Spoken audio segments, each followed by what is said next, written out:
ఎందుకంటే తాడిపత్రిలో మీరు చూస్తున్న ఏ విధంగా ముందు నంబర్ 1 మున్సిపాలిటీ ఉండేది మన మున్సిపాలిటీ.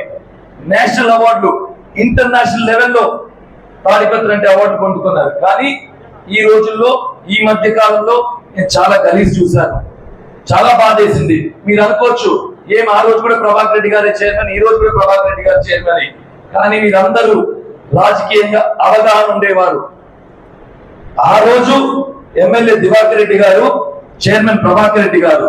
ఈ రోజు చైర్మన్ ప్రభాకర్ రెడ్డి గారు ఎమ్మెల్యే ఇతర పార్టీ నుంచి ప్రభుత్వం నిలువుగా తీసుకురాలేని పరిస్థితిలో ఎలా ముందుకు తీసుకెళ్లాలని, తాడిపత్రిని ఎలా అభివృద్ధి చేయాలని తెలియని ఒక వ్యక్తి ఇక్కడ ఎమ్మెల్యేకు ఉన్నాడు కనుక ఆ వ్యత్యాసం కనిపిస్తుంది.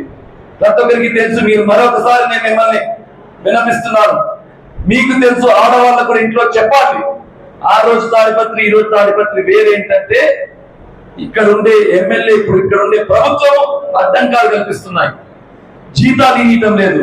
మనం సొంతంగా ట్రాక్టర్లు పెట్టి బండ్లు పెడితే కూడా మీరు పెట్టకూడదు ఆక్షన్ విధించి తాడిపత్రి ఇట్లనే నాశనం కావాలని కోరుకునేటోళ్ళు ఇక్కడ ప్రభుత్వంలో ఉన్నారు కనుక ఈ ప్రాబ్లం.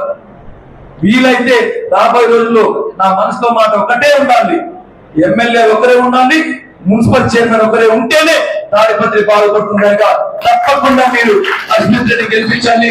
చంద్రబాబు నాయుడు గారు ముఖ్యమంత్రి అయితేనే మన ముస్లిం కమ్యూనిటీ అభివృద్ధి చెందుతుంది. ఎన్నో స్కీములు పెట్టారు, నేను అవన్నీ వివరించాల్సిన లేదు, మీకు తెలుసు. అవన్నీ ఏ విధంగా ఈ ప్రభుత్వం ఆపారో కూడా మీకు తెలుసు. అవి వస్తే పెద్ద పీఠం ఖచ్చితంగా మైనార్టీ బీసీ వర్గాలకే వేస్తారు తెలుగుదేశం పార్టీ అని మరి నేను మీకు చెప్పాల్సిన అవసరం మీ అందరికీ తెలిసిన విషయమే.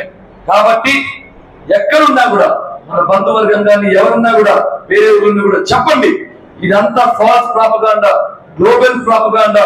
ఇదే జగన్మోహన్ రెడ్డి 5 సంవత్సరాల నుంచి వాళ్ళతో దోస్తీ కట్టి ఈ రోజు మనం కడితే రాష్ట్ర ప్రయోజనాల కోసం ఎందుకు మీరు చేయి చూపిస్తున్నారు?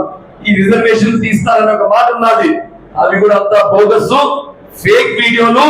ఎక్కడ ఏం చేసినా ఆంధ్రప్రదేశ్ లో మాత్రము చంద్రబాబు నాయుడు గారు మరి పోరాడి కొట్లాడి అవసరం వస్తే రాజీనామా చేసి ఆ ముఖ్యమంత్రి పదవి కూడా మిమ్మల్ని కాపాడుతానే ఒక నమ్మకం నేను మీకు చెప్తున్నాను. మరొకసారి మీరు మా కుటుంబం మీద చూపించిన ప్రేమ, ఆదరణ ఆ అల్లాహ్ ఎప్పుడు మీరు మా కోసం దువా చేస్తుంటారు.